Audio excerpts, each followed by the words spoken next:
বিসমিল্লাহির রহমানির রহিম। আলহামদুলিল্লাহ। সমস্ত প্রশংসা সেই মহান আল্লাহ পাকের, যে মহান আল্লাহ পাক আমাদের আদি পিতা হজরত আদম শফিউল্লাহকে পুতুল রূপে সৃজন করে তার স্বীয় আত্মা থেকে ফুৎকারে আত্মা দান করেছিলেন। লক্ষ কোটি দরুদ ও সালাম সেই রাসূলের উপরে, যে রাসূল আমাদের আদি পিতাকে তার স্বীয় অস্তিত্ব পূর্ণ করেছিলেন এবং আমরা সেই পিতারই আকার সুরাত ধরে আমরা এই মানব জীবনে এসেছি। আল কোরআনে যে হজরত আদম শফিউল্লাহর কথা বলা হয়েছে, সেই আদমের যদি সৃজন তথ্য বলতে যায় তাহলে সেই আদমের ভিতরে আল্লাহ পাক নিজেই প্রবেশ করেন। আল্লাহ পাক তার সুরতি বান করে এই আদমকে সৃজন করেছিলেন। তারপরে সেই আদি পিতা হজরত আদম শফিউল্লাহ থেকে আমরা সকলেই এই মানব জীবনে আদম সুরাতে এসে উপস্থিত হয়েছি। আমরা যদি আমাদের জীবনকে যদি সেই জাতগত আদমে পরিণত করতে চাই, যদি আমরা স্থায়ীভাবে এই মানব জীবন যদি লাভ করতে চাই, তাহলে আমাদের ভিতর যে মূল আত্মা আছে, যে আত্মা আমার পিতার ভিতর থেকে বা আপনার পিতার ভিতর থেকে যে আত্মা মাতৃগর্ভে গিয়েছিল, আর তখন আপনি আমি যে মানব অস্তিত্ব ধারণ করে এখন পৃথিবীতে দেখি আমরা সবাই মানব, কিন্তু আমরা জাতগত কেউ মানব নই। কেননা আমাদের আত্ম ইতিহাস আমরা যদি এই পৃথিবীর মানুষকে বলতে না পারি, তাহলে কি আমরা সে জাতগত মানুষ হয়েছি, নাকি আমরা সে জিনগত মানুষ, বনি মানুষ? আসলে আমরা বনি মানবে জন্মগ্রহণ করেছি। এই বনি মানব থেকে আমাদের জাতগত মানুষ হতে হবে। জাতগত মানুষ কিভাবে হব? আমাদের ভিতর যে মূল আত্মা আছে, যে আত্মা হজরত আদম শফিউল্লাহ থেকে এসেছিল, সেই আত্মাকে আমাদের ধারণ করতে হবে। সেই আত্মার উপরে ঈমান আনতে হবে।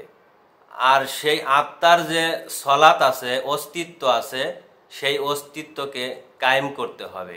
এটা যদি আমরা করতে পারি, তাহলেই আমরা আমাদের স্বীয় রবের পরিচয় জানতে পারবো। আমাদের যে নবুয়ত আছে সেই নবুয়তের পরিচয় জানতে পারবো। আমাদের যে রিসালত আছে সেই রিসালতের পরিচয় জানতে পারবো এবং আমরা স্থায়ীভাবে অনন্তকালের জন্য সেই মানব জীবন লাভ করব।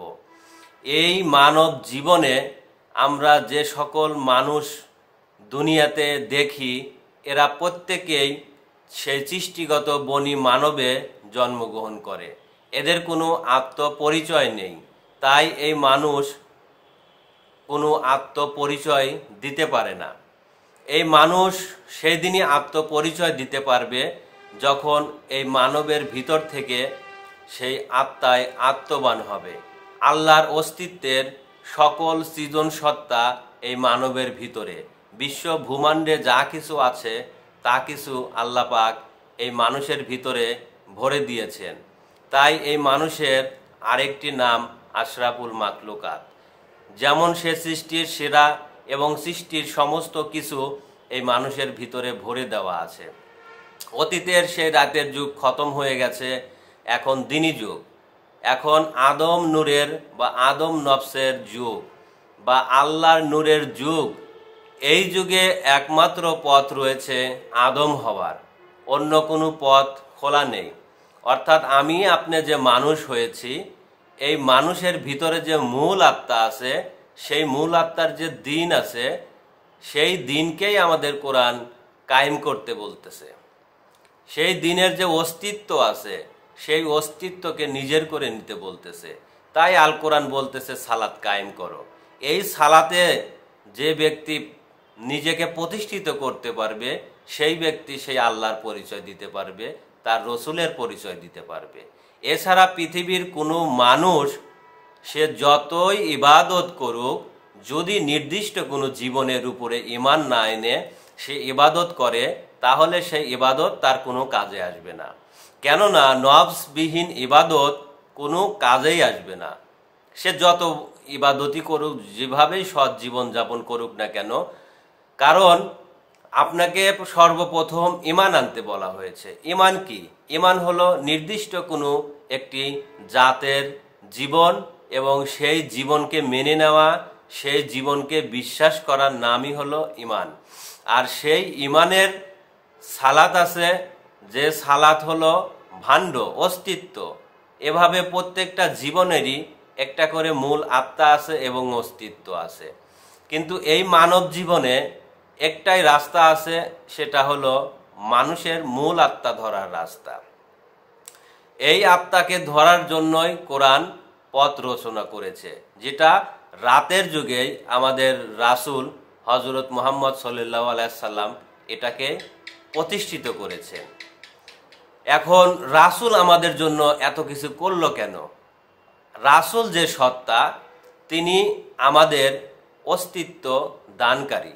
পৃথিবীতে যে সকল মানুষই মানব সুরত ধরে আছে, অস্তিত্ব ধরে আছে, এই সকল মানুষই সেই রাসূলের রিসালত নিয়ে অস্তিত্ব ধারণ করে আছে।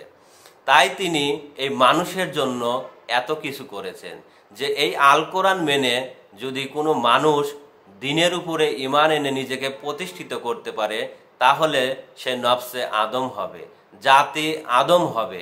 আর সে জাতি আদম এই দ্বীনি ধর্মের মূল ধারক এবং বাহক।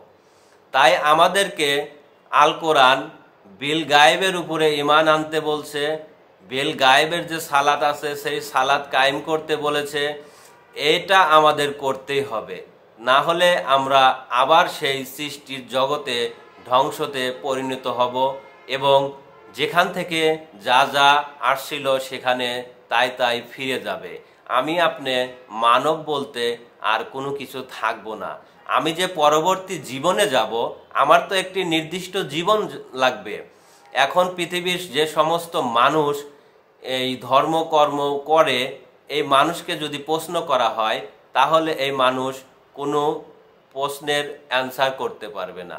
যেমন যদি বলা হয়, তুমি যে জীবন ধরে আছো, অস্তিত্ব ধরে আছো, এই অস্তিত্বে কারা কারা আছে, তোমার সেই মূল জীবনটা কি, এ মানুষ কোনো কিছুই বলতে পারবে না। কেন?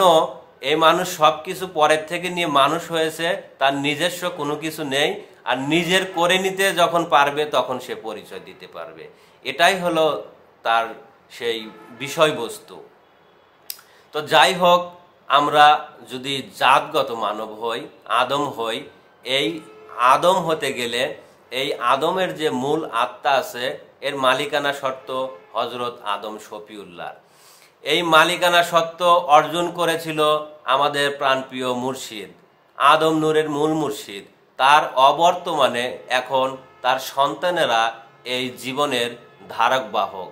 যদি পৃথিবীর কোনো মানুষ জাতগত মানুষে পরিণত হতে চায়, যদি পূর্ণ মানব হতে চায়, তাহলে সেই আদম সন্তানদের কাছে এসে হিদায়াত গ্রহণ করতে হবে, তার কাছে এসে স্যালেন্ডার হতে হবে, সেই কালেমা নিয়ে, সেই দীক্ষা নিয়ে, সেই পারমিশন নিয়ে মূল আত্মা কিভাবে ধরা যায় তারই পারমিশন করে দিবে, পথ রচনা করে দিবে। তার উপরেই আপনাদের ঈমান আনতে হবে। এছাড়া আপনাদের কোনো পথ নেই মানব হওয়ার। কেউ আপনাদের এই মানব হওয়ার পথ দিতে পারবে না, কারণ জাতের হুকুম ছাড়া জাতের ঘরে কখনোই প্রবেশ করা যায় না, ওই জাতের ঘরও খোলে না। এখানে এমন বিষয়বস্তু রয়েছে। যাই হোক, বিশ্বের মানব জাতি, আপনারা যদি জাতগত মানব হতে চান, তাহলে অবশ্যই আপনারা এই ভিডিওটি শুনবেন এবং এই চ্যানেলটি সাবস্ক্রাইব করে আমাদের পাশে থাকবেন এবং ধর্মীয় যে সকল তথ্য, এই মানব তথ্য আপনারা জানতে পারবেন, বুঝতে পারবেন এবং কিভাবে এই বনি মানব থেকে যাতে মানবে পরিণত হওয়া যায়, সেই সকল বিষয়বস্তু আপনারা জ্ঞান লাভ করবেন। এই বলে আমি আমার বক্তব্য শেষ করছি।